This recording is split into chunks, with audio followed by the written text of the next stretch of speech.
Haleluya, haleluya, haleluya.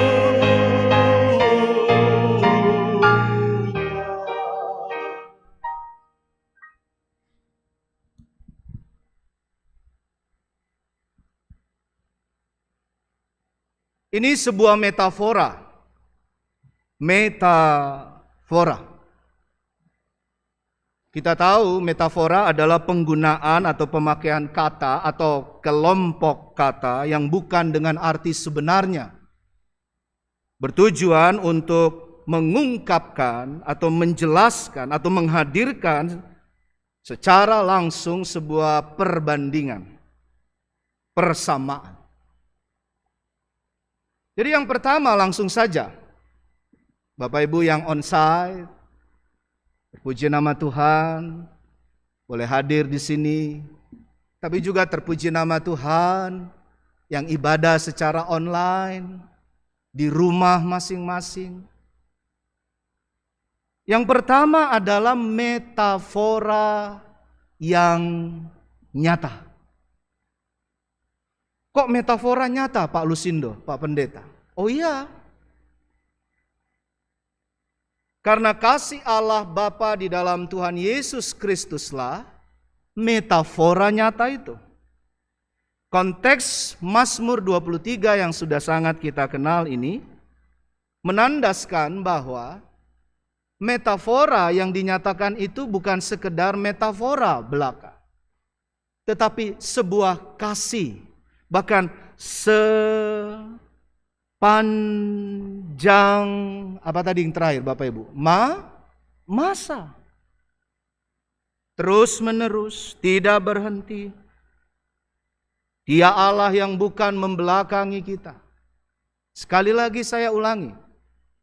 Pemazmur menegaskan sebuah reflektif teologis tapi juga spiritual iman. Allah yang Anda dan saya sembah di dalam Tuhan Yesus Kristus dan urapan rohnya yang kudus itu, Dia bukan Allah yang membelakangi. Dia Allah yang bukan meninggalkan. Dia Allah yang bukan membiarkan. Dia Allah yang bukan bahkan melupakan Anda dan saya sesulit apapun sekarang kita sedang bergumul. Kalau ada orang di dunia sekarang yang mengatakan masa ini masa yang tidak susah, bahkan yang enak-enak kok masa sekarang, itu bohong betul, bukan? Global kita menderita, global kita berjuang, universal secara dunia, suku, ras, bangsa, bahkan agama apapun. Agama apapun. Termasuk kita anak-anak Tuhan menjalani bagian ini sebagai pergumulan perjuangan. Bahasa yang sering kita dengar di luar sana, tantangan. Tapi bukan sekedar inspirasi kan yang dibutuhkan menjalani pandemi, bahaya dengan bencana alam. Ada kecelakaan lagi. Bukan sekedar inspirasi. Yang dibutuhkan adalah sabda firman Tuhan. Sebuah metafor yang berasal dari Allah Sang Pencipta langit dan bumi itu. Dan pemazmur menandaskan dan mengapa kita bersama ulang dan ulang dan ulang lagi Mazmur 23 saat ini. Allah menyatakan cinta, kasih sayangnya. Tuhan Yesus sendiri menggunakan metafor di dalam menyatakan hubungannya dengan murid-muridnya. Cinta kasih Tuhan Yesus juga dinyatakan dengan metafor kepada Anda dan saya, tetapi itu berwujud nyata dengan kasih yang nyata. Minimal ada dua, kita mau pegang untuk poin pertama. Ada dua hal yang boleh kita bawa pulang dan terus berlanjut. Kita sedang menapaki perjalanan spiritual, iman bersama, ke depan kita akan peringati Tuhan Yesus, Tuhan yang sudah tebus dosa kita dan bangkit itu, Dia akan naik ke sorga. Yesus sekali saja hidup secara manusia, dia mati satu kali, dia bangkit satu kali, tapi dia akan datang dua kali. Ini wujud dari kasih Tuhan yang nyata itu. Allah di dalam Kristus. Baru selanjutnya ke depan lagi nanti kita sama-sama akan memperingati, mensyukuri, dan lebih dipastikan menerima kuasa urapan Roh Kudus, Pentakosta. Yang kedua, selain Allah yang mengasihi, adalah kita semua. Itu tadi bunyi dari liturgi kita yang sudah dibacakan juga dan sudah kita lihat di screen tadi. Dan selalu kita ungkapkan bahwa Anda dan saya, kita semua orang percaya, adalah domba-domba Allah. Itu berarti dia gembala. Gembala Anda dan saya yang menuntun, yang menjaga kita. Kalau penulis Yesaya 53 ayat 6, yang sangat terkenal itu juga, makan tegas mengatakan, kita ini seperti domba-domba yang sesat, katanya. Kita mudah sesat, Bapak Ibu. Kita gampang terdistract. Saat teduh mau hidup dalam pemeliharaan Tuhan. Saat teduh pagi atau saat teduh malam. Tapi waktu kita bekerja, mulai lagi deh, ya. Mulai lagi. Waktu kita melakukan bisnis, dagang, usaha kita, mulai lagi. Pengaruh dan berbagai hal yang bisa mengalihkan kita. Dan banyak hal lain dalam studi kita juga demikian. Dalam setiap kehidupan sehari-hari dengan tetangga, lingkungan. Oh ya, kita hafal bahkan Matius 22, 37-40 yang mengatakan, kasihlah Tuhan Allahmu dengan segenap. Yang sama dengan itu, kasihilah sesamamu manusia seperti dirimu sendiri. Tapi yang kita lakonkan terus saja hidup dengan egoisme, bahkan diri kita sendiri.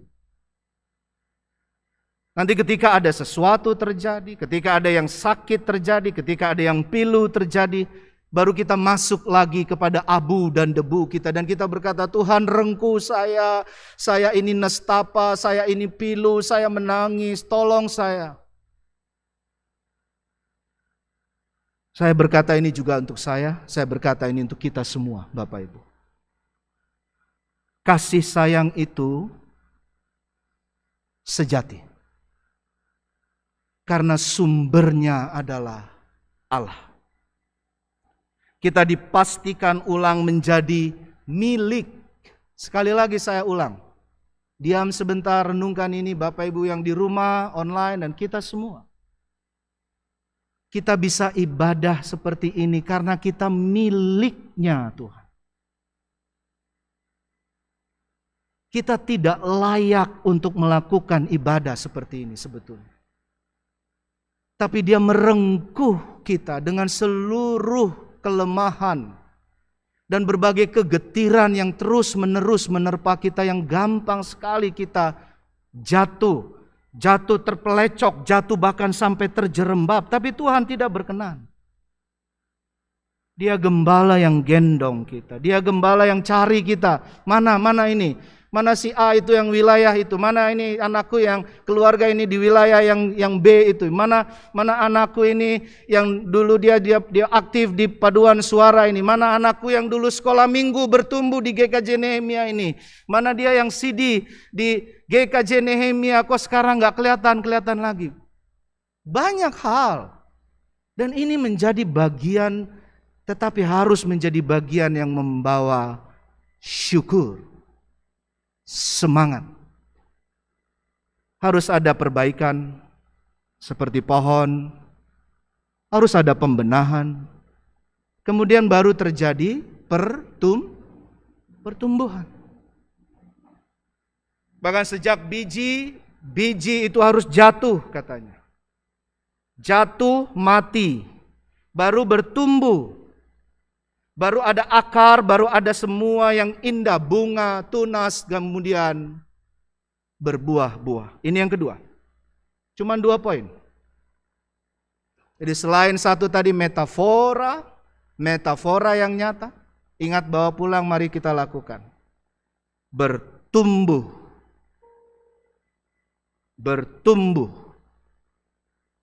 dalam pemeliharaan Allah. Saya mau kita lihat ayat pertama. Saya meminta tolong untuk salah seorang dari kita yang sudah dimintakan oleh petugas untuk membacakan ulang ayatnya yang pertama. Mari kita coba dalami ayat pertama.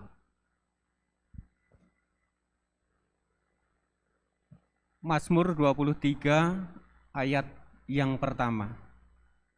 Mazmur Daud, Tuhan adalah gembalaku, takkan kekurangan aku. Kalimat terakhir tadi, Pak Anto, terima kasih, matur nuwun sangat. Dan semua kita. Kalimat yang dibacakan tadi oleh Pak Anto adalah indah. Coba lihat. Takkan, apa Bapak Ibu? Sekali lagi saya ulang. Takkan kekurangan. Oh, majas ini atau teks ini bukan berarti bahkan oh ya aman-aman saja, bahwa ya ini semua bagian yang berarti kebutuhan jasmani akan oke saja ya Pak Lusindo. Ya enggak dong. Ini komprehensif untuk semua, segala lini, tapi juga untuk semua pergumulan dan tantangan kehidupan. Dia gembala Anda dan saya, dia gembala keluarga-keluarga kita, dia gembala gereja, dia gembala umat. Baik waktu senang, tapi juga khususnya waktu tidak senang. Atau dibalik, dia gembala kita yang baik, gembala yang sejati pada saat ada sakit, penyakit, pergumulan yang berat, gelap bahkan kerawanan maut itu. Tapi juga dia gembala kita yang sejati yang baik di saat ada sukacita, kebahagiaan. Yang keluar adalah harus bagian menyembah, bersyukur. Dia mau berkata sebetulnya. Ini tafsiran yang sangat indah. Saya sendiri belajar ulang dengan teks ini.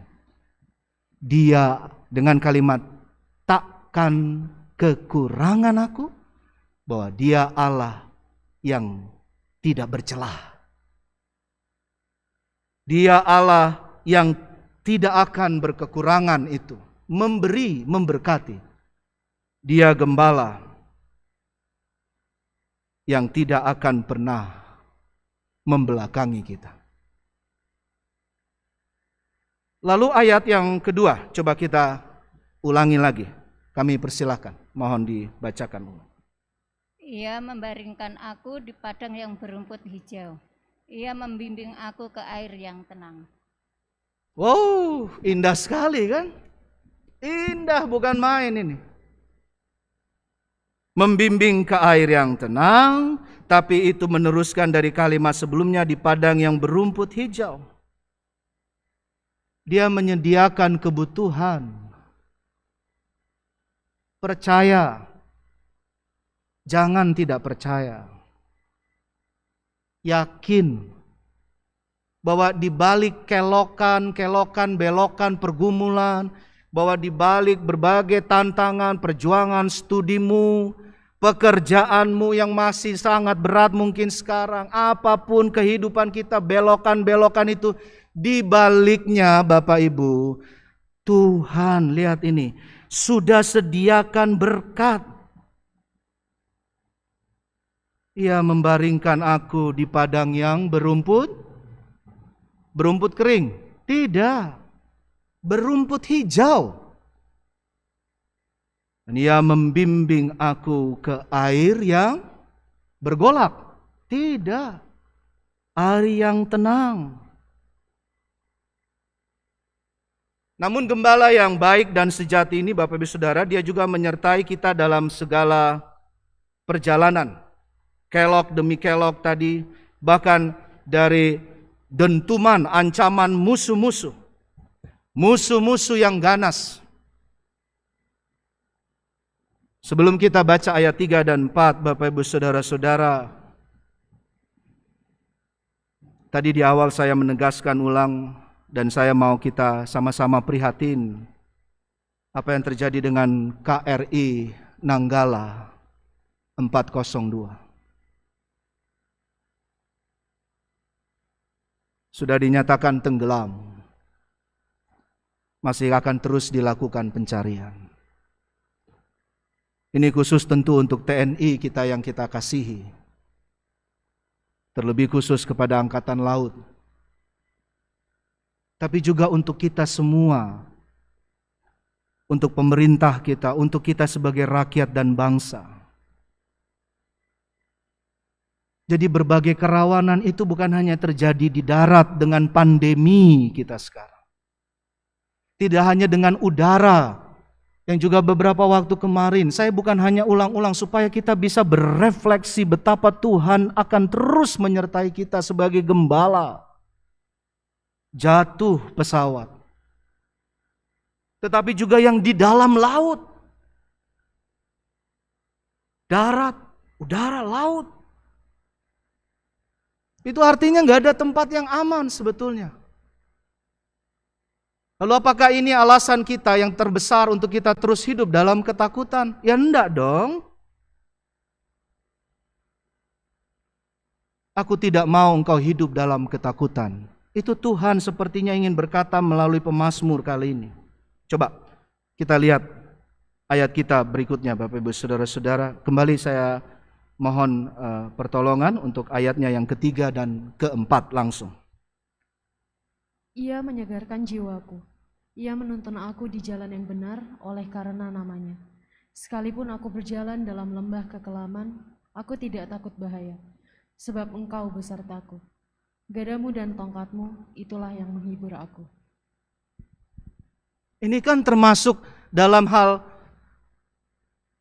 setiap langkah kita disertai Tuhan. Ini kan termasuk juga setiap pola pikir, bahkan sikap kita, sebetulnya Tuhan ada di situ. Mari sadari Bapak Ibu Saudara-saudara dengan tematik hari ini, kita nggak bisa bertumbuh karena misalnya saya ambil contoh. Di tengah pandemi ini, di tengah kerawanan-kerawanan apapun sekarang ini, kita sering kali mengambil keputusan, bersikap, berpikir, mempunyai pola hidup yang sering kita kira Tuhan tidak ada dekat dengan kita. Jadi waktu sesuatu yang sepertinya menguntungkan saya, membuat saya senang secara daging, memuaskan segala obsesi yang terlalu besar dan nafsu kita, kita tempatkan Tuhan di luar sana, nggak tahu di mana. Bahkan di luar udara, di luar darat, di luar dalam laut. Tapi apa yang terjadi sekarang, apa yang kita alami sama-sama, bukan 1, 2 orang yang alami, bukan 1, 2, 3 keluarga yang alami, bukan 1, 2, 3 suku, bangsa yang mengalami, bukan beberapa ras manusia saja yang mengalami. Semua. Kita berdoa buat India, bukan? Jangan tergoda untuk mengatakan, tuh kan. Berhenti. Jangan tergoda Bapak Ibu. Yang di rumah. Gunakan chatting dan apapun komenmu. Yuk jadi netizen yang betul-betul memengaruhi pemeliharaan apa yang baik.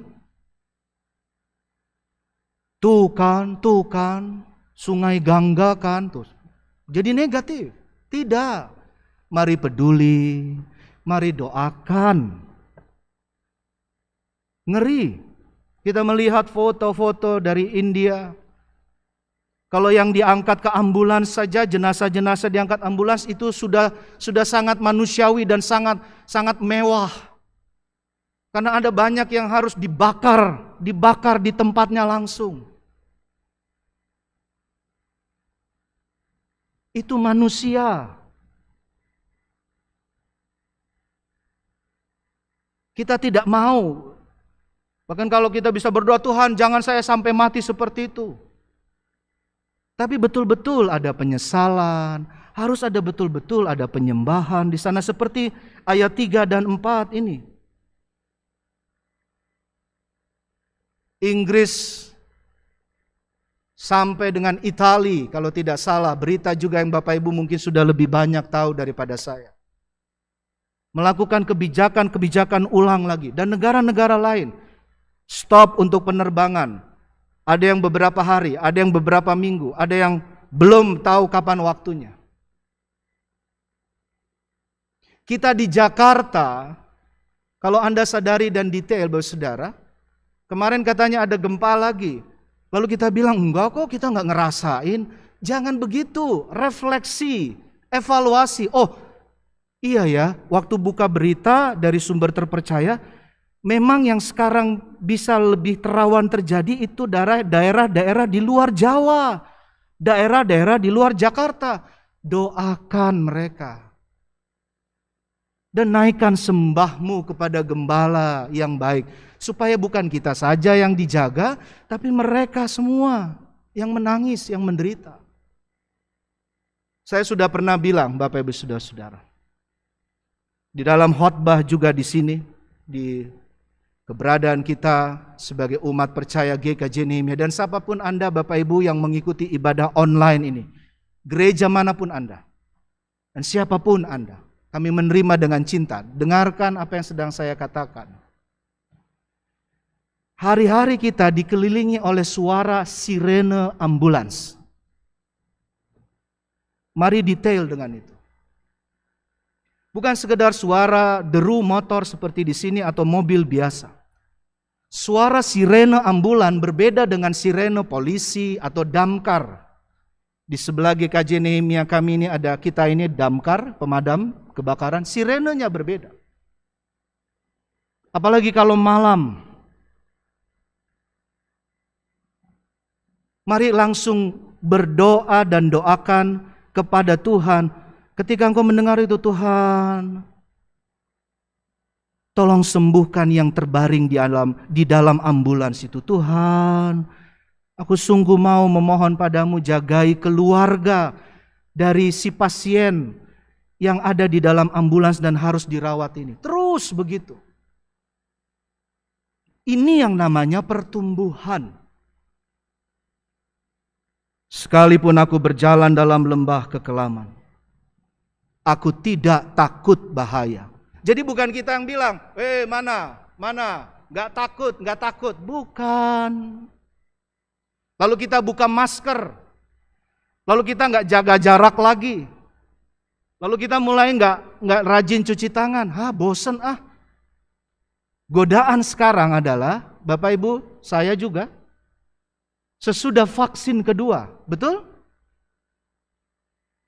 Ada godaan untuk mengatakan, udah dong, gak usah pakai masker lagi dong. Udah vaksin kedua, bukan satu aja, 2 loh. Bapak Ibu, vaksin hanya salah satu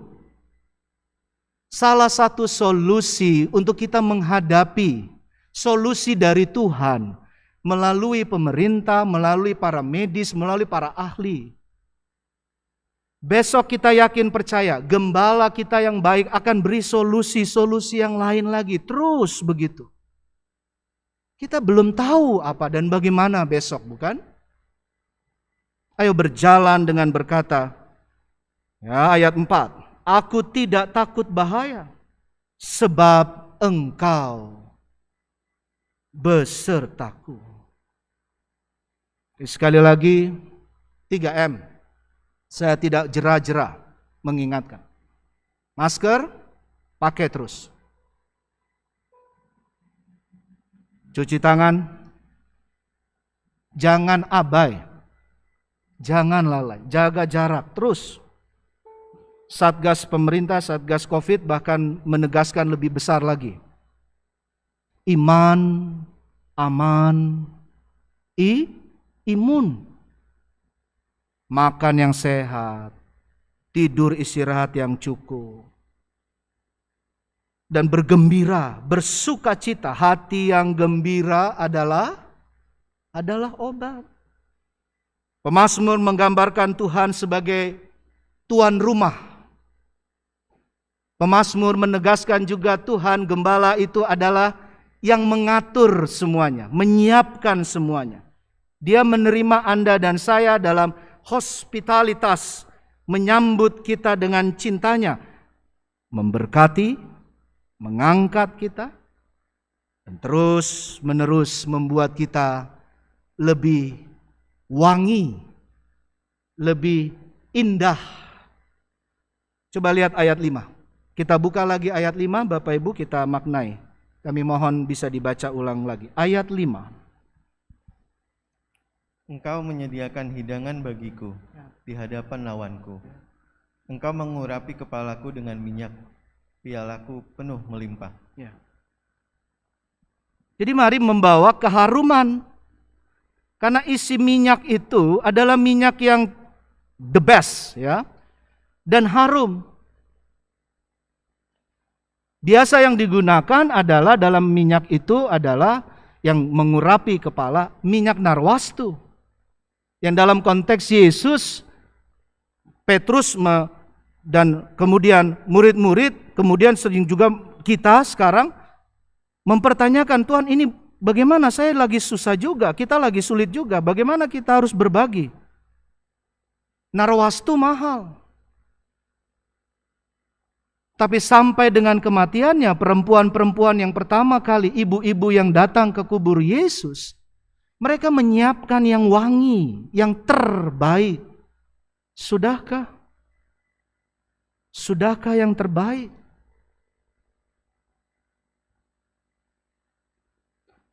Kalau kita terus dalam ketakutan, kekhawatiran kita, Bapak Ibu Saudara-saudara, kita betul-betul akan hidup dengan diri kita sendiri. Dan akhirnya sekali lagi, gembala itu tidak ada.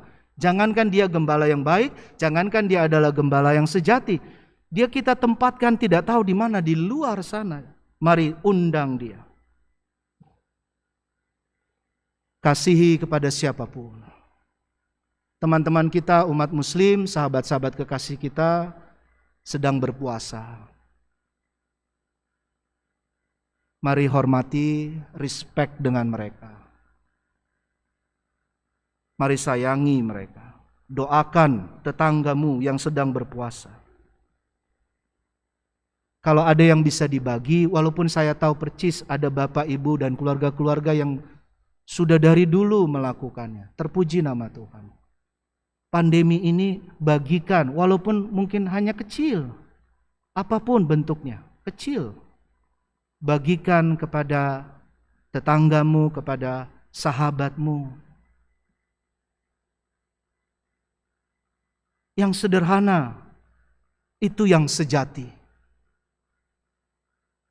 Yang kelihatannya remeh-temeh, itulah yang sejati. Kita sering menggampangkan nafas ini. Nafas ini sepertinya sesuatu yang sepele, tapi inilah salah satu kasih karunia gembala yang sejati itu. Di tengah pandemi kita sekarang ini. Dan yang lebih indah adalah mari teruskan hidup kehidupan dengan lebih bijak. Kebajikan itu akan menjadi bagian Anda dan saya karena kemurahan Tuhan yang tidak berhenti. Selama-lamanya. Sampai Tuhan datang kembali tadi. Dia datang sekali, dia mati sekali, dia bangkit sekali. Tapi ingat, dia akan datang 2 kali. Ayat 6. Yuk, ayat 6 yang terakhir. Kita masuk pada bagian yang terakhir ini. Kebajikan dan kemurahan belaka akan mengikuti aku seumur hidupku, dan aku akan diam dalam rumah Tuhan sepanjang masa. Ya.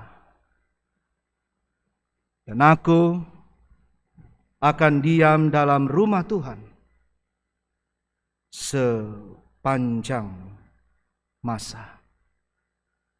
Mari berpaling, melihat hanya pada Tuhan. Ya.